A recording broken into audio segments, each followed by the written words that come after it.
In the last few months, Jesus has completely changed my entire life. See, I've always loved the idea of success, having a personal brand, being self-made, having a platform or influence in all these things. But slowly, the Lord's kind of began to strip and pull that away. And even beyond that, strip and pull away how I thought I was going to get there, what I thought I was going to do with my life, and what I thought my calling was. See, I've always been more mature, more successful, or more ahead for my age, and I've always wanted to work harder, and that's always what I enjoyed. And so, with so many opportunities in front of me, especially as an 18-year-old in high school, it made sense. Continue to go all in, be successful, and get to where I want to go. But then Jesus called me to go to college, and at first I didn't want to, but I said, okay, God, and I let it go. And I go, I can still get to where I want to go, and I still do what I want to do while going to college. It's great. And then he pulled a little more, and he goes, okay, I want you to give up the amazing job you have right now. And I go, whoa, God, I mean, I can make so much money here. You want to? And he said, yes. And I go, okay. And so I let it go. And then the next thing was my control. He told me, he goes, son, I know you want to get to where you want to go on your own way, but let me tell you, you're going to have to surrender your control to me. And he told me, you're going to do it in a way that makes no sense to you, but makes every sense to me. Because if you rely too much on yourself and not on me, you're going to boast and take credit for the work. I was relying too much on my gifting and not on God, and just attaching him to what I was doing. And then most recently, the Lord, in a single 24-hour period, completely changed what I thought my entire life was meant to be about. And he called me into ministry. I didn't want to go. I still don't want to go.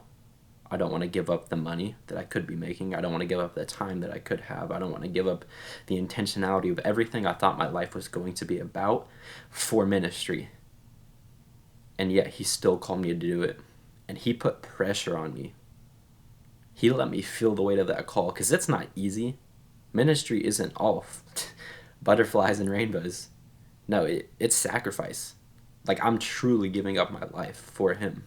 But slowly, as I've begun to answer that call and step into what I know he wants me to do, it has been the most freeing, the most peace-giving, the most wonderful, loving, intimate moments I've ever experienced with the Lord in my entire life. The more I surrender, the more the Lord works in my life. And it's the best thing ever. I promise you, if you surrender the things you don't want to surrender, because it's easy to give up the stuff you want to give up. No, but when it comes to money, when it comes to your job, when it comes to that relationship, that girl, that boy, and he tells you to give them up because they're not good for you, it's a lot harder. And it's especially a lot harder when it looks good, when the opportunity is there, when you could do that. But let me tell you, it's worth it, because you're going to get the same end result that you want, except with so much more fruit, and then with a intimate and deep relationship with the Lord, because you went and trusted him and walked in faith. He knows you could get there that way. He does. You can do it on your own. It's possible. But you'll miss out on every intimate moment the Lord wanted you to have. And I know somebody very close to me that had an opportunity like that, and they didn't follow through on it. And it's the biggest regret of their life. Fortunately enough, they've been able to give me an opportunity to answer that call. And that's what I'm doing. So pick up the phone, answer the call, and surrender what he's calling you to surrender. It's better in his hands.